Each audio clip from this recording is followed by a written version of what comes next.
Meneja wa habari na mawasiliano wa klabu ya Simba Ahmed Ally ametamba baada ya timu hiyo kuibuka na ushindi mabao 5-1 dhidi ya Pamba Jiji katika mchezo wa ligi kuu bara uliochezwa Mei 8, 2025 kwenye uwanja wa KMC Complex jijini Dar es Salaam. Ally amesema Pamba Jiji ilijikuta ikipoteza mwelekeo mapema mara baada ya kuruhusu bao la kwanza kupitia penalty ya kiungo Jean-Charles Ahoua. Aidha, ameonyesha kuvutiwa na bao la mwisho lililofungwa na mshambuliaji Lionel Ateba, akilitaja kuwa ni la kipekee na kulifananisha na mabao ya kiwango cha juu alilotarajia kuona likifungwa kwenye nusu finali ya UEFA kati ya PSG dhidi ya Arsenal. Kwa Lionel Ateba kwa kufunga magoli mawili, hasa goli lake la pili limekuwa ni goli bora sana, na nafikiri ni goli bora la msimu huu. Ni goli ambalo ametumia akili kubwa ya kimshambuliaji, ametumia maarifa ya hali ya juu mno, akamchungulia mlinda mlango wa Pamba Jiji na hatimaye akaweza kufunga goli kwenye engo ya mbali kweli kweli. Ukiangalia alikuwa na mali upande huu wa kushoto, lakini goli limekwenda kuingia upande wa kulia. Magoli kama hayo ungetegemea pengine uyaone kwenye mechi kama ya jana hivi pale Ufaransa Paris, kwenye mechi ya Arsenal na PSG,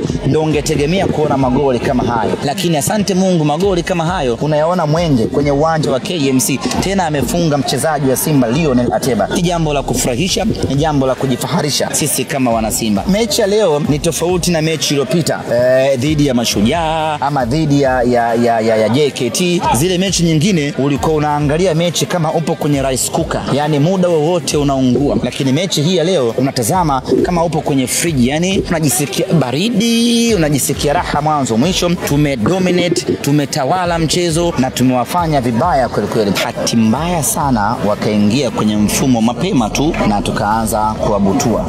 Goli tulipata la mapema, goli la Jean-Charles Ahoua ndilo goli ambalo liliwanyongonyeza Pamba Jiji na wakashindwa tena kumaintain ubora wao, na baada hapo Simba kawa anachomeka tu, akaingia la pili, la tatu hadi kufika bao la 5. Tunawapongeza wachezaji wetu kwa kuendelea kujituma. Ratiba ni ngumu, nyote mnafahamu, lakini vijana wetu wameendelea kuishi humo humo kwenye ratiba ngumu.